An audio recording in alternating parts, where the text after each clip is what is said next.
Madame et Messieurs les ministres, Monsieur Thierry Leleux, président du conseil d'administration de l'INESJ, Madame Hélène Cazaux-Charles, directrice de l'INESJ, Monsieur Christian Vigouroux, président du conseil scientifique de l'INESJ, Madame Claire Landais, secrétaire générale de la Défense et de la Sécurité nationale, Mesdames et Messieurs les députés, Mesdames et Messieurs. Je m'appelle Sylvain Waserman, je suis vice-président de l'Assemblée nationale et j'ai la belle et difficile mission de représenter le président Richard Ferrand aujourd'hui, qui s'excuse de ne pouvoir être des nôtres. Il accompagne le président de la République au Sables d'Olonne pour la cérémonie en hommage des sauveteurs de la SNSM. Richard m'a tout d'abord chargé de vous dire, en ce jour des 30 ans, ce jour d'anniversaire, il l'a dit avec un brin de nostalgie, je crois, que 30 ans, c'est le plus bel âge. C'est l'âge où on a encore toute la fougue de la jeunesse et le recul de la maturité, qu'il était donc naturel et logique de célébrer le 30e anniversaire de l'Institut. Cet anniversaire, pourquoi le célébrer ici, à la présidence de l'Assemblée nationale ? S'agissant d'un institut dont la vocation est de s'intéresser à l'une des premières missions du pouvoir exécutif et à l'activité même de l'autorité judiciaire, ce choix pourrait sembler curieux. Et des esprits chagrins, et Richard m'a bien dit de vous dire qu'il y a parfois des esprits chagrins en politique, des esprits chagrins pourraient y voir une vague atteinte à la séparation des pouvoirs, il n'en est rien. Les équipes de l'INESJ, les auditeurs et ceux qui enseignent ont toute leur place ici, à l'hôtel de l'Assay. Vous y êtes les bienvenus, et le choix de ce lieu a véritablement du sens, et cela pour deux raisons. La première, c'est que depuis sa création en 1989, à l'initiative de Pierre Joxe, l'Institut a formé plusieurs dizaines de parlementaires et de fonctionnaires des assemblées. Ils ont pu bénéficier de cette formation d'excellence, à la fois théorique et opérationnelle, qui fait intervenir des professionnels en prise avec les problématiques contemporaines, qu'il s'agisse des mineurs en errance dans les grandes métropoles, de l'exploitation de la mendicité ou de la prévention de la délinquance, de la lutte contre la contrefaçon, du sens de la peine des prisons ou des défis du renseignement. Tous ces thèmes intéressent directement l'Assemblée nationale parce qu'ils constituent autant de défis pour le législateur. Parfois d'ailleurs, même si c'est moins fréquent, il arrive que des parlementaires puissent intervenir et devenir formateurs au sein de l'Institut. C'est ainsi que Alice Toureau et Jean-Michel Fauvergue sont venus l'an dernier devant les auditeurs pour présenter leur rapport intitulé « D'un continuum de sécurité vers une sécurité globale ». Et ce constat nous amène à la seconde raison pour laquelle l'INESJ a tout naturellement vocation à être reçu ici, c'est que la philosophie de l'Institut se retrouve précisément dans les débats qui animent l'Assemblée nationale. Ce n'est pas à la légère qu'on peut parler de philosophie, parce que celle de l'Institut est bien de croiser des approches et des cultures en étant rattachée au Premier ministre et particulièrement et principalement liée au ministère de l'Intérieur autant qu'à celui de la Justice. Et c'est précisément le mode d'organisation du travail législatif, puisque notre commission des lois examine justement les textes relevant de l'un et de l'autre ministère. Et plus fondamentalement, les thèmes de recherche et de formation de l'Institut font partie de ceux qui souvent et intensément sont discutés dans l'hémicycle, et vous savez que nos discussions dans l'hémicycle sont souvent intenses. Nous, députés, avons besoin de pouvoir nous appuyer sur des travaux de recherche de qualité pour évaluer correctement la menace, pour éviter que la réponse législative ne soit une réaction dans l'urgence ou dans l'émotion à un moment de crise. Il faut disposer d'une réflexion sur le temps long, d'une cartographie aussi précise que possible des risques et de leurs causes.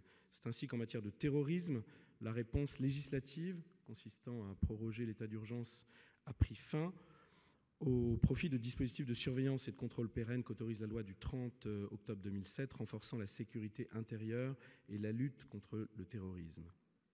Mais le rêve du législateur n'est pas seulement de parvenir à prévenir le risque, plus en amont, c'est de maîtriser les conditions même d'émergence de ce risque. Et comme l'écrivait un ancien parlementaire, devenu ministre de la police générale, le fameux Joseph Fouché, la police est instituée pour prévenir les délits afin de ne point avoir à les punir. Et il ajoutait à l'intention de ses subordonnés, « Soyez vigilants et sévères, jamais tracassiers et durs, faites honorer la surveillance de la police en rendant sensible pour tous qu'elle n'est que l'inquiétude de la patrie. » Nous ne sommes plus autant de Fouché, c'est probablement bien heureux par certains aspects, mais cette inquiétude de la patrie, nous en connaissons aujourd'hui une forme renouvelée. À cet égard, les travaux de l'Institut sur le financement du terrorisme à partir du trafic de stupéfiants, sur la radicalisation djihadiste des femmes en France, permettront peut-être demain de penser de nouvelles réponses législatives. Et dans cette perspective, la dimension internationale de vos travaux sont du plus haut intérêt à un moment où tous ces risques sont mondiaux, européens et au-delà, et où garantir la sécurité implique des collaborations transnationales étroites au niveau mondial. Je pense aussi que la future loi de programmation sur la sécurité intérieure, annoncée par Christophe Castaner, qui sera examinée d'ailleurs l'an prochain, s'inspire du modèle de la loi de programmation militaire ou de la récente loi de programmation pour la justice, et elle donnera pour la première fois une visibilité sur plusieurs années concernant les moyens et le déploiement de ces moyens. Mais une telle loi de programmation n'aura son plein effet que si l'anticipation des risques et des besoins opérationnels aura pleinement été faite. Avant même de passer à la programmation, les députés ont pour mission d'évaluer l'usage des moyens alloués au Parlement. Lundi prochain, ici même d'ailleurs, débute le printemps de l'évaluation qui concerne tous les domaines, y compris celui de la sécurité, et les travaux de l'INSJ, là encore, peuvent se révéler précieux pour le contrôle parlementaire. Je voudrais rappeler d'ailleurs que nous avons voté ces dernières années des moyens supplémentaires considérables en faveur de la sécurité et de la justice. La loi de programmation pour la justice, que je viens d'évoquer, prévoit ainsi une augmentation des crédits budgétaires de 24% sur l'ensemble du quinquennat, ainsi que la création de 6500 postes. C'est 1,6 milliard d'euros supplémentaires pour la justice sur 5 ans. Parallèlement, et mettant en œuvre l'engagement pris par le président de la République de faire de la sécurité une priorité, les 2 dernières lois de finances ont vu les crédits de la mission sécurité croître respectivement de 1,7 puis de 3,4%. Il s'agit d'abord de rattraper des retards en équipement du quotidien, les véhicules, les caméras piétons, les tablettes, pour faciliter le travail au quotidien des acteurs de la sécurité. Il s'agit aussi de financer des programmes ambitieux comme le plan d'investissement de 22,5 millions d'euros pour la mise au meilleur niveau technologique des réseaux, outils et technologies de renseignement de la DGSI. Sans doute faudra-t-il poursuivre ces efforts, et je pense en particulier à l'enjeu de la cybersécurité, auquel l'INSJ consacre justement depuis cette année une nouvelle session de formation en partenariat avec l'IHEDN. Il est en effet indispensable que se développe et se diffuse dans notre pays une vision stratégique et une culture des nouveaux enjeux de souveraineté numérique. Ces moyens supplémentaires sont aussi et peut-être surtout consacrés au recrutement de nouveaux personnels. En 2018, l'État a recruté 1084 policiers, 492 gendarmes et 359 personnels dans les services de renseignement. En 2019, ce seront encore 2500 postes de plus qui sont prévus. Et ces nouveaux effectifs, je ne les mentionne pas seulement sous l'angle quantitatif, ils vont nous permettre de faire aussi un saut qualitatif, car leur arrivée autorise un redéploiement auquel nous croyons beaucoup, axé sur la proximité. C'est d'ailleurs là le but de la police de sécurité du quotidien, mise en œuvre depuis l'an dernier, s'adapter à des réalités locales très diverses, mieux répondre aux besoins de chacun des territoires, en ayant à cœur de garantir partout l'ordre républicain sans lequel aucune liberté n'est possible. J'ai pu voir dans ma circonscription à Strasbourg combien cela permet de contribuer à reformer le lien de confiance entre l'État et les citoyens, parfois distendu, comme la crise des Gilets jaunes l'a malheureusement montré. La recherche d'efficacité, cependant, ne peut être la seule boussole de notre action.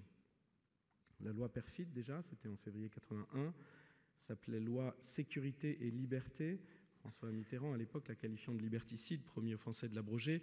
Mais aujourd'hui, comme hier, nous devons concilier ces deux exigences, celle de la sûreté et celle de la liberté. L'une et l'autre sont garanties par la Déclaration des droits de l'homme et du citoyen. Nous savons qu'elles sont indissociables et la plus belle mission du Parlement consiste justement à trouver le point de conciliation entre ces deux droits fondamentaux. Il s'agit d'un exercice difficile qui donne toujours lieu à des débats passionnés et j'en veux pour preuve les échanges nourris, denses et quelque peu actifs et contrastés qui ont pu aboutir à l'adoption de la loi du 10 avril 2019 visant à renforcer et à maintenir et à garantir le maintien de l'ordre public dans les manifestations. Enfin, j'aimerais vous remercier par votre présence de nous donner l'occasion, au nom du président Richard Ferrand, au nom de l'ensemble de la représentation nationale, de saluer solennellement l'action de nos policiers, gendarmes, douaniers, officiers de renseignement et de manière générale de tous ceux qui œuvrent pour la sécurité. Au-delà de leur professionnalisme qui est reconnu, nous voulons évoquer leur courage, leur sens des responsabilités, leur qualité humaine et pour tout dire, leur engagement. Sans eux, pas de démocratie possible. C'est d'ailleurs ce que pensait déjà un grand serviteur de l'État, Louis Lépine. Ils aiment tant leur métier qu'un succès les paye de toutes leurs peines, constatait-il.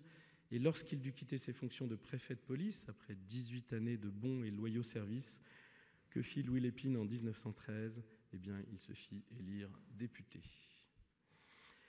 C'est une preuve supplémentaire et de la continuité des préoccupations qui existent entre les enjeux qui animent l'INESJ et l'Assemblée nationale et que cette journée d'études, j'en suis sûr, va prolonger. Je vous souhaite donc un excellent colloque et au nom de Richard Ferrand, de l'ensemble de l'Assemblée nationale, je vous souhaite encore la bienvenue à l'hôtel de Lassay et je vous remercie.